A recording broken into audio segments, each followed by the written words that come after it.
أبشاورنا ما يفسرنا ندهرالي بين متص خمزلو ندهر زين فلتو خوينا زين رئيز لنا تي فليب زجبر ناب تابن ناب لعلواي شاور هيدن زمزي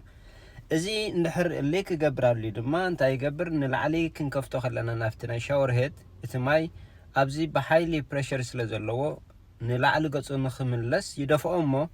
كابزي تاريفو زمصنا ماي دما نابي لحوخ بتدهريت نايت مندق زلو نوشتي اتمو كاو بوشتي غيرو دما ناب تحت واي كفال نايتي شاور زلو يمصنا مالتي سلازي ازيا خمس تريوا زلوكم نعا بمفتاح اتي بصقعي ወይ ካ ተኽፍተት ናቱ ዘለዎ እዚ ፕላመርስ ፓዲ ባህል ከምኡ በመምላ ድማ ነቲ ማይ ዝመፀና ክንከላኸሎ ንኽእል ማለት እዩ ንዑ አውፂና ድማ ሓድሽ ልክዕ ብከምኡ ክንቅይሮ ከም ንኽእል ሶ እዚ እንድሕርቲ ክፉት ትሬድ ደይብሉ ጫፉ ኮይኑ ከምዛ ዓይነት ንጥቀም ብስክሩ ዘለዎ ዛ ስክሩ እዚኣ ትሪዋ ዘለኹም ሓንቲ መስመር አላታ ንዓ ናስራ ንዓ ብምእሳር ድማ ብድሕሪኡ ነቲ ሜን ፓርት ንእትዎ ማለት እዩ እንድሕር እዛ መስመር እዚኣ ዘይብላ ኮይና ድማ በቲ ታሕተዋይ ክፋል ክንሪኦ ንኽእል ኢና እቲ ትሬድ ማለት እዩ ትሬድ ማለት ከዓ ክንኣስሮ እንኽእል ማለት እዩ ስለዚ እቲ ክልተ ዓይነት እዩ ዘሎ ሓደ ብከምዚ ብፑሽ ፕሬሸር ዝእሰር እቲ ሓደ ድማ ብትሬድ ዘለዎ ማለት እዩ ትሬድ ክንብል ከለና እቲ ናይ ስክሩ ዝእሰረሉ ብደገ ዘለዎ ማለት እዩ ከምዚ ትሪእዎ ዘለኹም ከዓ ቴፍሎን ቴፕ ተጠቂምና ድማ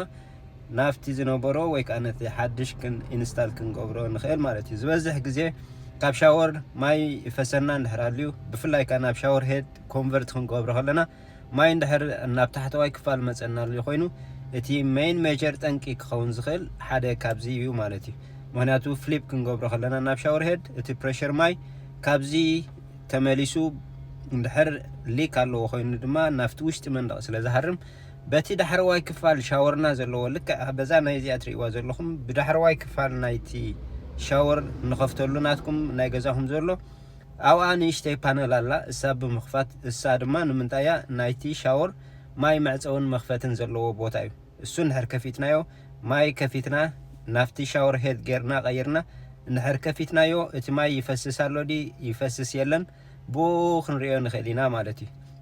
ስለዚ ዝበዛሕኩም ከምኡ ሕቶ ሓቲትኩም ነርኩም ስለምንታይ ሻወርና ማይ ይፈስስ ግን ካበይ ከም ዝመፅእ ዘይንሪኦ ዝበልኩምኒ ፅሩይ ማይ እንድሕር ኮይኑ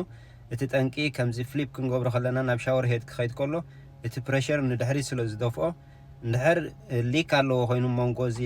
ፓይፕ ዝን ኣብ መንጎ ናይ ዚያን ናፍቲ መንደቕ ይልሕኹ እሞ ብኡ ጌርካ ናብ ታሕቲ ይመፀና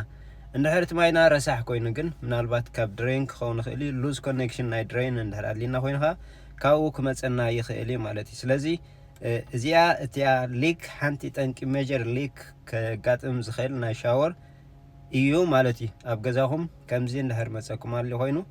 እታ ክትገብርዋ ደለኩም ብድሕሪት ጀግበሩ ክፍተት እንድሕር ኣልዎ ኮይኑ ከዓ ሲሊኮን ጌርኩም ነቲ ጋፕ ናይ መንደቕን ናይቲ መራኸቢ ዘሎን ከምዚ ጌርና ሲል ክንገብሮ ከለና ነቲ ማይ ዝመፀና ክንከላኸሎ ንኽእል ኢና ማለት እዩ ሲሊኮን ማለት ከዓ ወተር ፕሩፍ ናይ ማይ ዝከላኸል እቲ ኣብ ነቓዕ ንመልኣሉ ድማ ኮክ ይበሃል እሱ